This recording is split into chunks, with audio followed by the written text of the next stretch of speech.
एक चीज़ तो उनको मानना पड़ेगा कि उन लोगों ने पिकअप कर लिया था मुझे, बहुत अच्छा चुन लिया था। एक बार उन लोगों ने मुझे क्या किया कि एक पंडाल में लिवा गए, क्योंकि वहाँ पर तो एक साधु थे, वो अपना प्रवचन कर रहे थे, और उन लोग की तो इतनी हिम्मत थी नहीं कि वे लोग खुद कर दें, क्योंकि वहाँ तो उनको जूते पड़ जाते हैं ना। हाँ, तो उन लोगों ने मुझे टारगेट बनाया कि ये एक बच्चा है, ये बोलेगा तो इसको लोग कुछ भी नहीं कहेंगे, हम लोग की बात भी हो जाएगी। तो मुझे सिखा दिए सर, कहे कि तुम जाओ और जाकर के पूछना ये सब सवाल। हाँ, तो मैंने पूछा कि क्या, तो कहना कि पूछना उनसे, वो कहेंगे भगवान जी कहाँ रहते हैं, तो वो बताएंगे कि भगवान जी यहाँ रहते हैं। तो पूछना भगवान जी क्या खाते हैं, तो वो बताएंगे भगवान जी ये खाते हैं, वो खाते हैं। फिर पूछना कि भगवान जी टट्टी कहाँ करते हैं। हाँ देखो, हाँ ये सब मुझे सिखाया कि ऐसे जाके पूछना। सर मैं बच्चा था, मैं अपना चला गया। हाँ, मुझे भी मतलब मुझे भी नया नया जोश था, टास्क मिल गया था, तो मज़ा लेने का, तो मैं चला गया वहाँ। तो महात्मा जी से मैंने पूछा कि महात्मा जी ये बताइए कि भगवान जी कहाँ रहते हैं। तो बताया कि अरे बेटा भगवान जी वैकुंठ लोक में रहते हैं। हाँ हाँ, तो वैकुंठ लोक में रहते हैं। तो फिर मैंने कहा कि भगवान जी क्या खाते हैं, तो वो जो है कहे कि भगवान जी क्या खाएंगे, भगवान जी तो कुछ भी खा सकते हैं। तो मैंने कहा कि कुछ भी खा सकते हैं, तो फिर वे टट्टी कहाँ करते हैं। तो और अब इतना सुनना था कि वो गर्म हो गया पूरा। हाँ, वो जाने कि लड़का बहुत दुष्ट है ये। तो कहे कि तुम्हारे कपार पर करते हैं। हमको बोले तुम्हारे कपार पर करते हैं। तो अब जो है वहाँ कुछ सन्नाटा जैसा हो गया, और उसी महफिल में जो है मेरी माँ भी थी, मुझे पता नहीं था कि मेरी माँ भी वहाँ बैठी हुई थी, सुन रही थी वो प्रवचन। हाँ, और उस मेरी माँ ने मुझे भी देख लिया, तो लेकिन मैंने नहीं देखा था। तो मैं वहाँ अपना बोल करके फिर मैं उसके बाद फिर जब वो गुस्सा गया तो मैं फिर डर भी गया। फिर मैं वहाँ से भाग गया।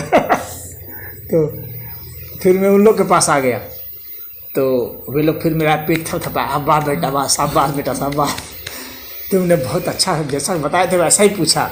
देखे कैसा गर्मा गया वो, उसको उत्तर नहीं आता था, इसीलिए गर्मा गया।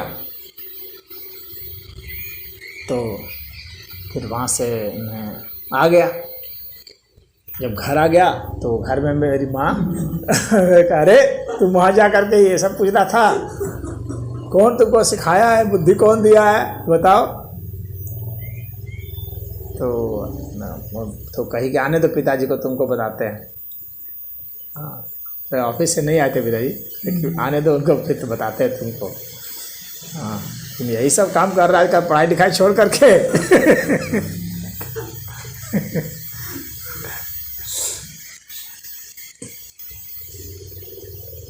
तो उससे जो है वे लोग इसी तरह से मुझे कुछ ट्रेनिंग देते थे।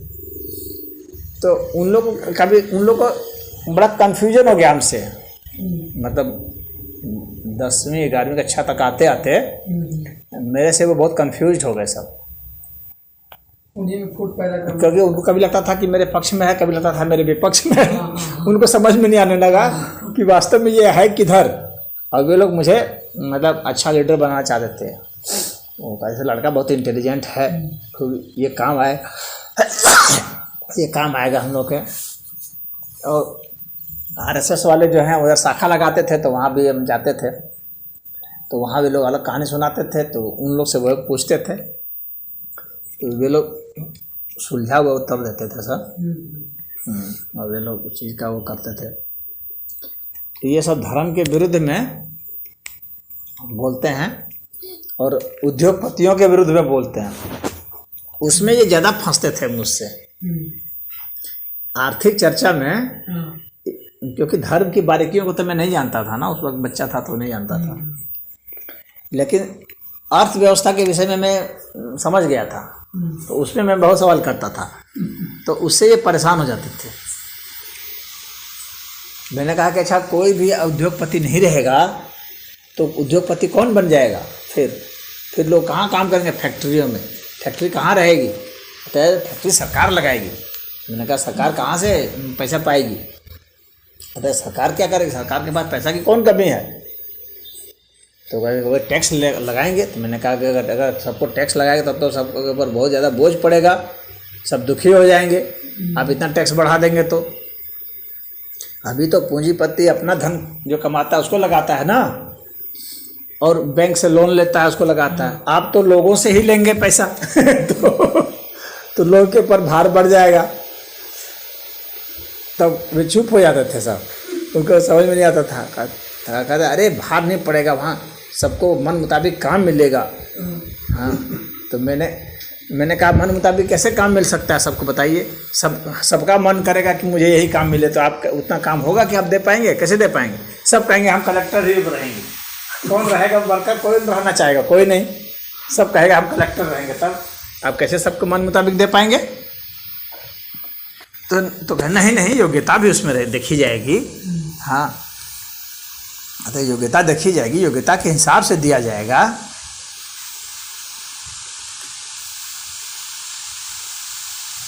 तो मैंने कहा कि तुम योग्यता के हिसाब से दिया जाएगा तो कैसे आप देंगे, देगा कौन, देने वाला कौन होगा, क्या सरकार। तो मैंने कहा कि सरकार कौन होगा, तो कहा अरे पार्टी में जो हेड थे। मैंने कहा कि इसका मतलब पार्टी के लोग सरकार बनाएंगे, तो सब काम तो फिर जो है असली जो बड़ा काम है सब तो पार्टी के हाथ में हो गया, तो ये पार्टी वाले शोषण करेंगे।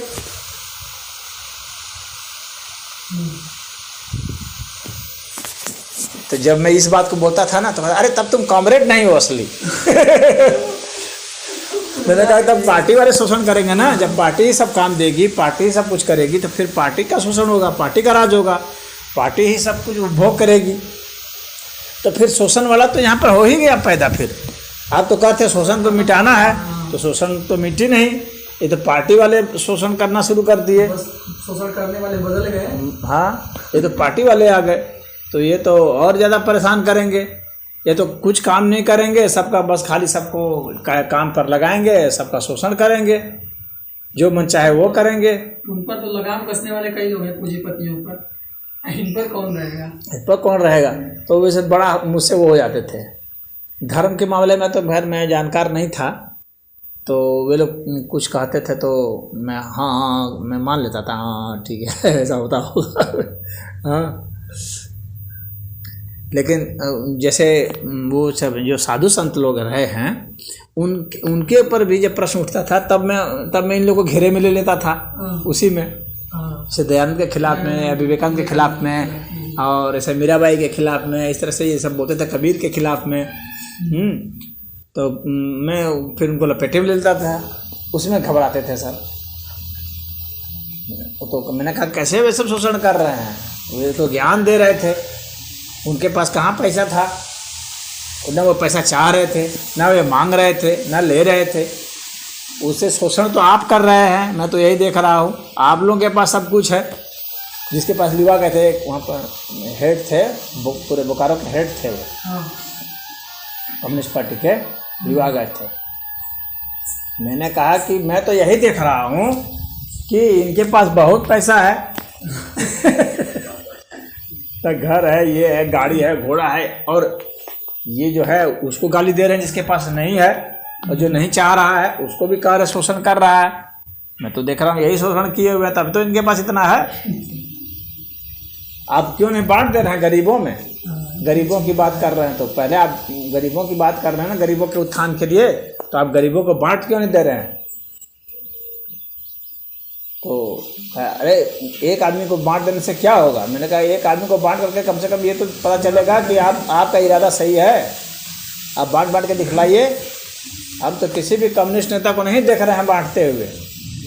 बन गया हो तो वो खाने के नाम पर उनसे डरेगा। हाँ, मैंने कहा कि आप डर लोग लेगा। चंदा उगा रहे हैं, उन लोग गरीबों के नाम से ले रहे हैं खुद ही। यदि आप बांटते तो बहुत लोग प्रभावित होते। उनको मैंने कहा कि आप नहीं बांट रहे हैं, तो विवेकानंद उनके ऊपर आप आरोप लगा रहे हैं।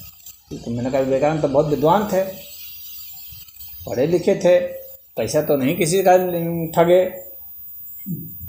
आप लोग तो ठग रहे हैं, खुद ही इतना तक जमा कर लिए हैं। तब उसमें बड़े परेशान हो जाते सब। खैर उन लोग साथ में रहा करीब 12वीं कक्षा तक मैं कुछ लगा उनके साथ रखता रहा। 12वीं क्लास के बाद जो है ना मेरा विरोध बढ़ता चला गया। मैं ठीक जो है उलट गया। फिर उसके बाद उनके मैं विपरीत हो गया, क्योंकि बहुत सारे प्रश्न थे जो वे लोग जो मुझे नहीं बताया। और उसके बाद फिर 12वीं कक्षा के बाद फिर जो है कुछ धर्म संबंधित जो है कुछ हल्की फुल्की जानकारी हमारे पास आनी शुरू हो गई।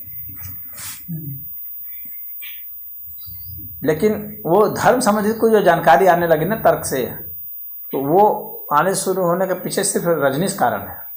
रजनीश का फिर मेरे हाथ में साहित्य लगा, ओशो रजनीश। हाँ, धर्म के सबसे जो है ना अगर कहा जाए धर्म के पक्ष में कुछ जो शुरुआत हुई तो वो रजनीश के ओशो के कारण ही शुरुआत हुई हमारे में। अच्छा। हाँ, उसके पहले नहीं था। उसके पहले तो भले परंपरा के हिसाब से थोड़ा बहुत कर लेते थे, परंपरा के दर से। ये नहीं कि मेरा सम्मान नहीं था मेरे मन में, क्योंकि मैं तो कम्युनिस्टों के बीच में ही रहा था ना, तो मैं तो एक तरह से उन्हीं में से एक था उस विषय में। तो उस विषय में मुझे लगता था कि कम्युनिस्ट सब सही बोल रहे हैं। उस विषय में मुझे लगता था कि ये लोग सही बोल रहे हैं। लेकिन अर्थ वाले विषय में मुझे लगता था कि ये सब पकड़ कर रहे हैं। ये मैं पकड़ लिया था इन लोग का, कि आर्थिक रूप से जो ये बोलते हैं पूंजीपतियों के खिलाफ में, तो वो खुद ये सब गड़बड़ है। ये मुझे पता लग गया था। तो इसलिए उस विषय में नहीं मानता था मैं उनकी। और राष्ट्र के विरुद्ध में भी जो इन लोग की बातें थी ना, वो मुझे ये आरएसएस वाले थे, शाखा उखा लगती थी, उन लोग के साथ भी मैं जाता था दूर दूर तक।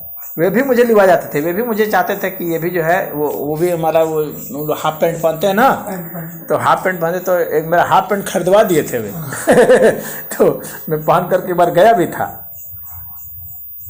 तो गया था वहाँ पर, शाखा का लगी थी, तो वहाँ पर बात करते थे राष्ट्रवाद की। तो उस विषय में लेकर के मैं जब इनसे पूछता था तो ये लोग कहते हैं राष्ट्रवाद बकवास है कि हाँ, कहते हैं राष्ट्रवाद तो बकवास है, हम लोग तो अंतर्राष्ट्रीय बात करते हैं, पूरे विश्व की बात करते हैं। हाँ, तो मैंने कहा कि अच्छा ये बताइए कि पूरा विश्व तो ठीक है, हाँ, लेकिन यदि राष्ट्र नहीं रहेगा, यदि प्रांत नहीं रहेगा, यदि जिले नहीं रहेंगे, यदि ब्लॉक नहीं रहेगा, यदि गांव नहीं रहेगा, यदि परिवार नहीं रहेगा, तो फिर राष्ट्रवाद का ये सब यूनिट के साथ ही राष्ट्रवाद हो सकता है। आप बिल्कुल ही खत्म करके सोचेंगे कि राष्ट्रवाद बन जाए, पूरे विश्व की एक भाषा हो जाए, पूरे विश्व की एक संस्कृति हो जाए, तो ऐसा संभव नहीं है। क्योंकि हर जगह के मानव ने अपना अलग अलग वातावरण के हिसाब से, अलग अलग सबका इतिहास रहा है, उसके हिसाब से अपने अपने रहन सहन खान पान अपनी एक संस्कृति विकसित की है। और आप सबको मिटा करके सोचते हैं पूरे विश्व का एक बन जाए, तो ये संभव नहीं है। हाँ, ये संभव नहीं हो पाएगा। और फिर इतने बड़े यूनिट के लिए जो है शासन करना संभव नहीं है, और शासन करने के लिए फिर आपको डिवाइड करना पड़ेगा। यदि अगर आप अंतर्राष्ट्रीय बना भी लेते हैं तो पुनः आपको विभाजित करना पड़ेगा। तो जिसको विभाजित कर दे फिर वही हो गया राष्ट्र। उसकी सीमा चाहे जो हो, आप ये सीमा बनाए या कोई और सीमा बनाए, लेकिन सीमा तो उसकी बन ही जाएगी। उस बार सोवियत संघ था ना, तो मैंने उनसे पूछा क्या सोवियत संघ के भीतर में राज्य नहीं है या नहीं, मुझे जवाब दीजिए। हाँ, तब चुप हो जाते थे। मैंने कहा कि तो इसका मतलब कि प्रशासन का जो बेसिक जो ढांचा है, हाँ, तो वो ढांचा इस प्रशासन को चलाने के लिए आपको कोई ना कोई एरिया में बांटना पड़ता है, तभी आप प्रशासन चला पाएंगे नीचे तक आने के लिए। तो जो बांटना पड़ता है, आप एक कृत्रिम रूप से बांटेंगे, और एक है कि उसी तरह से विकसित हुआ है। राज्य और राष्ट्र उस तरह से विकसित हुए हैं, जिले विकसित हुए हैं। और एक है कि आपको कृत्रिम रूप से बांट करके उसको ऐसे विकसित करना है, लेकिन बांटना तो पड़ेगा, चाहे विकसित होकर के बढ़ जाए या आप उसको फिर से बांट देते हैं। हाँ, तो आप अभी विकसित जो हुआ है तो उसमें भाषा और संस्कृति के हिसाब से विकसित हो गया है, खान पान रहन सहन धर्म के हिसाब से विकसित हो गया है। और आप विकसित कर देंगे सिर्फ एक प्रशासनिक यूनिट के हिसाब से, तो उसमें फिर लोगों को दिक्कतें आएंगी, क्योंकि अभी यहाँ तो बहुत सारा चीज़ कॉमन है ना, तो साथ में लेकर चलते हैं तो वो एकजुट महसूस करते हैं, अपने संबंध महसूस करते हैं। ऐसे वो संबंध महसूस नहीं करेंगे तो हो सकता है कि आपके विरोध में हो जाएंगे, उस तरह से प्रशासन चलाने में ज़्यादा दुखदायी हो जाएगा। तो उस विषय पर भी चर्चा होती थी, तो वे सब जो है जो जवाब देते थे वही प्रशासन बोले नहीं ऐसे। मैंने कहा कि अब जबरदस्ती आप भाषा नहीं बना सकते, जबरदस्ती कैसे आप भाषा बना लेंगे अपने से, जबरदस्ती संस्कृति नहीं बनाई जा सकती। कहा संस्कृति तो हम नष्ट कर देंगे। मैंने कहा कि इसका मतलब जो अच्छी चीज़ है उसको आप नष्ट कर देंगे, ऐसे ही नष्ट कर देंगे, तो आप रखेंगे कौन चीज़? बिना संस्कृति के आदमी कैसे जिएगा ये बताइए? हर चीज नष्ट करने को लगेगा। हाँ, मैंने कहा बिना संस्कृति के कैसे जिएंगे, आप कैसे नष्ट कर देंगे उसको? तो मुझे तो ऐसे प्रतीत हो रहा है कि जितनी अच्छी चीज़ें हैं उसको आप नष्ट करने पर तुले हुए आप लोग। तानाशाही केवल कि हमारा ही चले। हाँ, तो अरे कहते हम लोग की अपनी एक अलग संस्कृति होगी, कम्युनिस्टों की अलग संस्कृति होगी। तो मैंने कहा कि जो संस्कृति विकसित हुई है उसको ख़त्म करके आप एक संस्कृति बनाएंगे अपने से। आपकी संस्कृति क्या होगी बताइए? तो आपकी संस्कृति में क्या क्या होगा? मैंने कहा आपकी जो संस्कृति है उसमें क्या क्या होगा? जैसे आप कहीं कम्युनिस्ट बना लिए, शासन हो गया, चीन में भी कम्युनिज्म है, सोवियत संघ में भी कम्युनिज्म है, तो बताइए कि कौन सी संस्कृति आप बना लिए जो कि चीन में भी है, वहाँ रूस में भी है? आपकी एक संस्कृति होनी चाहिए थी ना, जैसे आप लोग बोलते हैं, बताइए कौन सी है? तो वहाँ पर फिर फंस जाते थे। और उसके बाद जब जैसे 12वीं कक्षा के बाद जो है ना, एक ने मुझे जो है ओशो का जो साहित्य दिया, तो मैं ओशो का साहित्य बहुत ज़बरदस्त में पढ़ा। और तुमको बता दूं कि मैं रजनीश का 2 वर्षों में मैं कई 100 किताब पढ़ गया मैं। उस समय ग्रेजुएशन कर रहे थे? हाँ, उस समय मतलब अपनी पढ़ाई पढ़ते हुए इतना मैं बहुत ज़्यादा पढ़ता था ना, मैं तो कई 100 किताबें पढ़ गया। और उसके बाद तो जो है एक किताब मेरे हाथ में लग गई जिसमें कम्युनिस्टों के खिलाफ रजनीश किताब लिखा हुआ था, मतलब भाषण दिया हुआ था। तो उसमें मैंने देखा तो अब धीरे धीरे मैं और पुख्ता हो गया ना, मेरे से बहस करना उनके लिए और कठिन हो गया। कठिन तो शुरू से ही था, जब बहुत छोटा था उस वक्त भी कठिन था उन लोगों के लिए। हालांकि बहुत सारी बातें मैं मानता था उनकी धर्म संबंधित ऐसा, केवल अर्थ वाली बात। हाँ, लेकिन धीरे धीरे जैसे जैसे मेरे पास साइंस का और नॉलेज बढ़ता चला गया क्लास के साथ, और इकोनॉमिक्स का नॉलेज बढ़ता गया और धर्म का नॉलेज बढ़ता गया, तो उनके लिए और कठिन हो गया। मेरे से बहुत घबराने लगे वो सब, देख करके ही मुझसे भागने लगे दूर। तब उसके बाद फिर जो है JNU में, वहाँ के बाद हमारे कुछ साथी JNU के थे, वहाँ JNU में भाषण हम बात शुरू हो गई। तो JNU वाले सब इतना आक्रामक हो गए ना कि मारने पर उतारू हो गए, कह कि अगर दोबारा तुम नज़र आ गए ना तो मार देंगे। हाँ, तो मैंने कहा कि इसका मतलब यही है कि तुम लोग के पास तर्क नहीं है, तुम लोग जोर ज़बरदस्ती से दुनिया में कोई चीज़ थोपना चाहते हो, इसका मतलब यही हो गया। अगर तुम्हारे पास तर्क होता तो सही होता। तो मैंने कहा कि फिर तो तुम लोग एक तानाशाह हो, डिक्टेटर हो, और कुछ नहीं हो, जो जोर जबरदस्ती अपनी गलत बात मनवाना चाहता है, जैसे कि मोहम्मद मनवाना चाहता था, बिल्कुल तुम लोग वही हो, उसी लाइन पर हो। और तुम्हारे उसमें मोहम्मद में कोई अंतर नहीं देख रहा हूँ, तुम भी जोर जबरदस्ती से, वो भी जोर जबरदस्ती से। जो स्वस्थ चिंतन से उभर करके आता है मैं उसी को सही मानता हूँ। आप वाद विवाद संवाद कीजिए, उसमें से कुछ बातें जो आपकी सही होगी वो मानी जाएगी, जो सही नहीं होगी उसको बदल दीजिए। आखिर उसके प्रति इतना आग्रह क्यों? मैंने कई बार पूछा कि गलत बात के प्रति आग्रह क्यों है? इसका मतलब आप लोगों ने एक ब्रांड बना लिया है, अब आप उस ब्रांड को बदलना नहीं चाह रहे।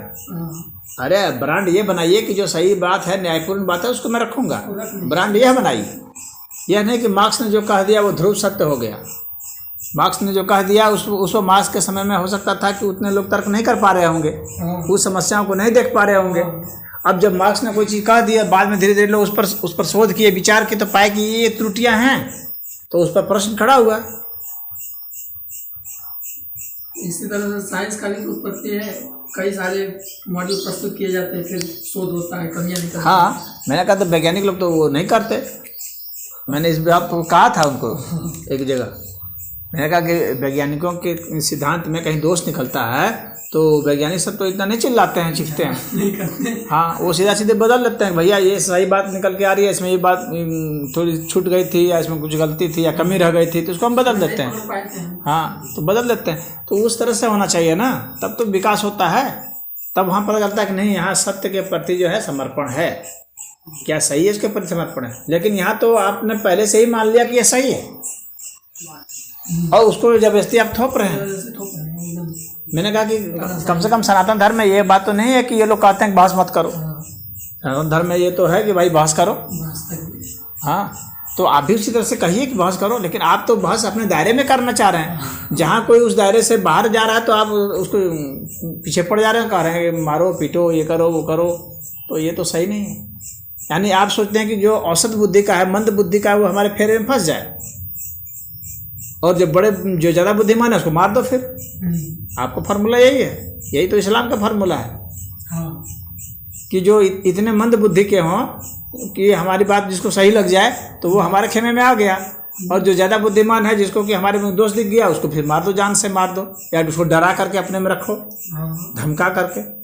72 गुण वाली बात वही नहीं समझेंगे, मंद बुद्धि वाली। तो अब उसके बाद जो है, अब तो हमारे से पूरा विरोध हो गया। फिर वो मास्टर साहब जो थे वो खैर एक्सीडेंट हो गया, उनको गुजर गए वो, लेकिन उनके माध्यम से और भी जो लोग संपर्क में आए थे तो वे सब जो है हमारे से धीरे धीरे किनारा कर लिया।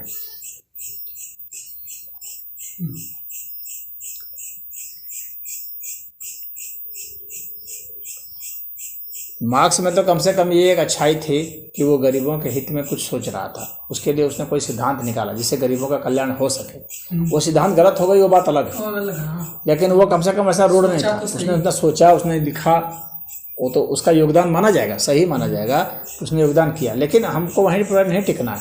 अगर उसमें कहीं दोष कुछ निकल के आ रहा है, व्यावहारिक रूप से उसको लागू करने की कोशिश की गई कई जगह, और वहाँ पर पाया गया कि नहीं ये बात लागू नहीं हो पा रही है, कहीं ना कहीं इसमें दोष आया, त्रुटि हो जा रही है। कम्युनिस्ट की सरकारें तो बहुत बनी ना, लेकिन कोई भी सरकार सफल नहीं हुई, गरीबी हटाने में सफल हुए। और चीन में आज वही तो है। हाँ, बस भले आधुनिकता है लेकिन गरीबी वहाँ भी है, बहुत ज़्यादा गरीबी है वहाँ। जबरदस्ती जो है, जबरदस्ती शोषण होता है मजदूरों का। हाँ, मजदूर ये कहते हैं कि हम मजदूरों के मसीहा हैं। हाँ, और वहाँ पर पहले से थोप दिया था कि आपको इतने में काम करना है, इतना करना, 200 रुपये फिक्स है रेट, इतना काम करना है, 200 रुपये में 12 घंटा काम करवाइए मजदूर से, नहीं कर रहा है तो फिर उसको दंडित किया। हाँ, उसको जेल में भेज दिया जाएगा। अरे बहुत सारा बोल रहा।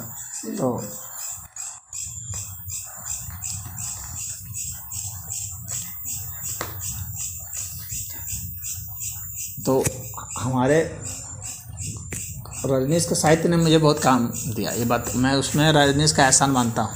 लेकिन मैं बिल्कुल जो है ना, मैं उस वक्त उसमें खुले दिमाग का था, उसमें भी मैं दोष देखने लगा। हाँ, नहीं तो दिखता तो है। शुरू में तो उतना नहीं, लेकिन जब पढ़ने लगा, जब बहुत पढ़ने लगा तो मुझे उसमें बहुत सारे दोस्त नज़र आने लगे। हाँ, क्योंकि फिर वो सबकी तारीफ कर रहा था। हाँ, कि ये भी सही, वो भी सही, बुद्ध भी सही, महावीर भी सही, और ये भी कृष्ण भी सही, और मोहम्मद भी सही, सब सही सही इसमें था। अब सबकी वो तारीफ़ें करता था, सबके हिसाब से बोलता था। तो फिर अब उन लोगों का जो है, फिर मैंने सोचा कि नहीं, ये जो है ना, मुझे मूल प्रति पढ़नी पड़ेगी। तब वहाँ पर मैंने निर्णय लिया कि ये रजनीश का साहित्य से नहीं हुआ काम सही। उसने तर्कपूर्ण ढंग से तो रखा बातों को, लेकिन जहाँ पर बात अटक रही थी, जहाँ भाई जब ये सारे लोग सब सही होते और एक साथ सही होते तो भिन्न भिन्न पंथी नहीं होते। हाँ, क्या जरूरत कहीं ना कहीं कुछ भिन्नता तो है जिसकी वजह से भिन्न पंथ हैं। भिन्न पंथ है, बिल्कुल। तो उन भिन्नताओं को आप रख करके बतलाइए कि इनमें से श्रेष्ठ कौन है, ये तो आपको बताना ही पड़ेगा,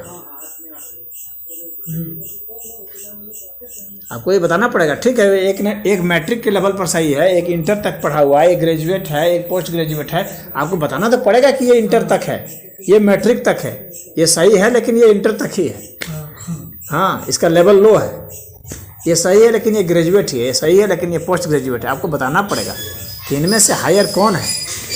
और वो रजनीश वो नहीं बता रहा था।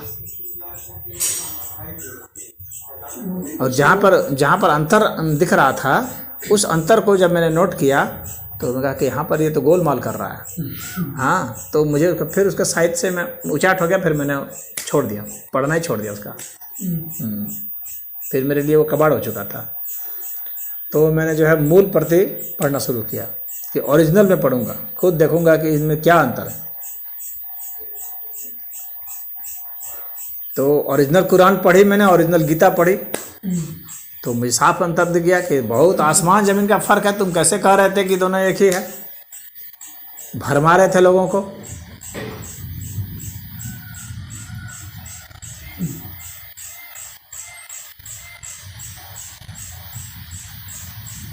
एक जगह जो है किसी पत्रकार ने रजनीश से पूछा था, किसी शिष्य ने भी पूछा था कि आप कुरान के ऊपर क्यों नहीं प्रवचन करते हैं, कुरान के ऊपर रजनीश का प्रवचन नहीं है। तो कहा उसमें प्रवचन के लायक है ही क्या। अच्छा।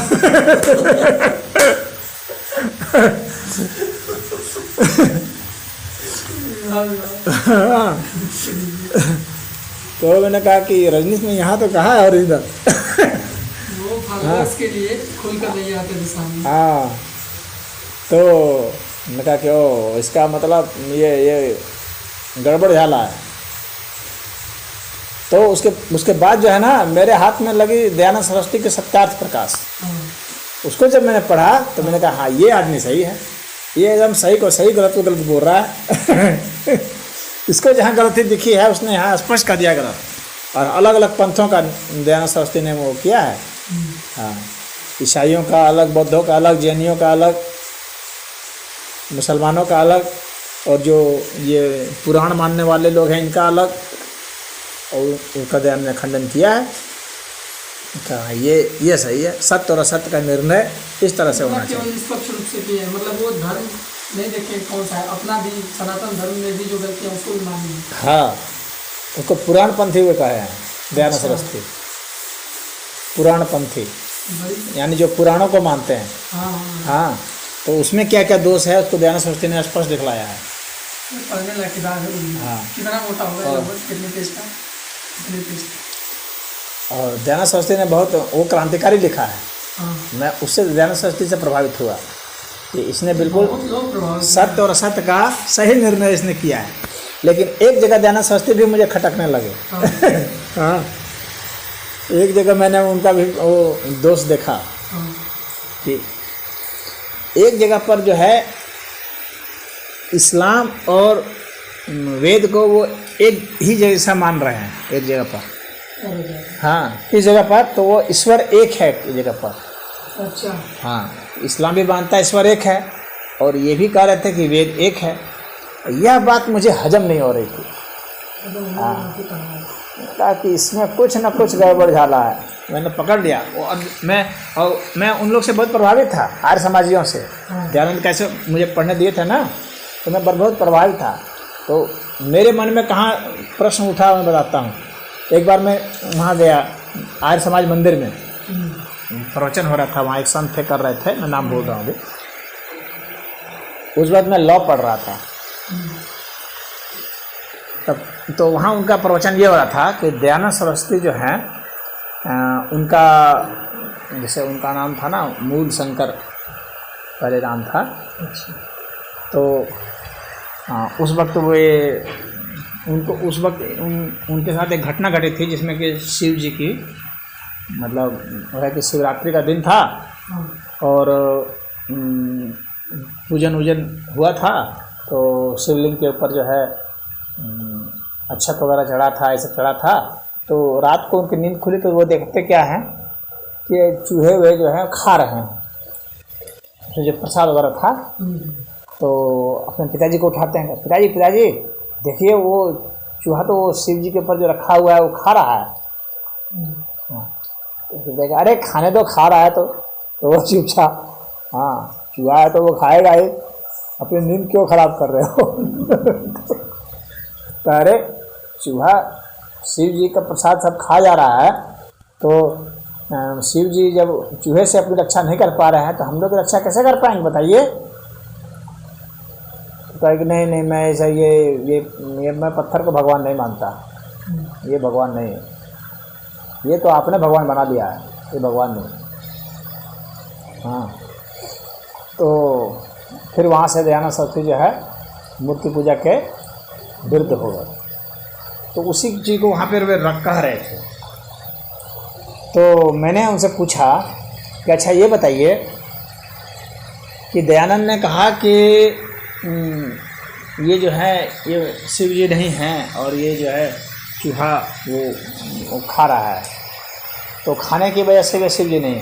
तो मैंने कहा कि आप तो यह कहे थे ना कि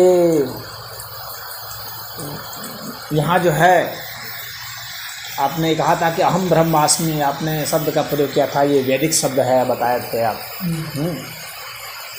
तो मैंने कहा वह अहम जो है वह मैं ही ब्रह्म हूँ, मैं ही ब्रह्म स्वरूप हूँ, तो वह उस चूहे के लिए भी तो लागू होता है और उस मूर्ति के लिए भी और उस प्रसाद के लिए भी।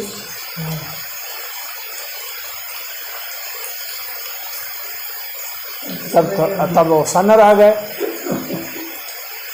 मैंने कहा कि वो जो शिवलिंग की जो प्रतिमा वहाँ बनी थी तो वह भी शिव है, वो प्रसाद भी शिव है, बेलपत्र वगैरह अक्षत जितने हैं सब शिव हैं, और वो चूहा भी शिव है। तो शिव से शिव क्यों रक्षा करेगा? वो जब सब शिव रूप ही हैं तो फिर रक्षा की बात कहाँ उठती है? जब कोई दूसरा है ही नहीं तो रक्षा किससे होगी? खतरा किससे है कि रक्षा होगी? जब सब मैं हो जाऊंगा तो फिर रक्षा की बात कहाँ उठती है? तो वो कहे कि तुम्हारा प्रश्न तो खैर बहुत अच्छा है, लेकिन ऐसा है कि मैं अभी उत्तर नहीं जान पा रहा हूँ उसका। वो कहे इस बात को है कि मुझे इसका उत्तर स्पष्ट पता नहीं चल रहा है, लेकिन अगले सप्ताह में तुम आना, मैं उत्तर दूंगा तुमको। मैंने कहा ठीक है।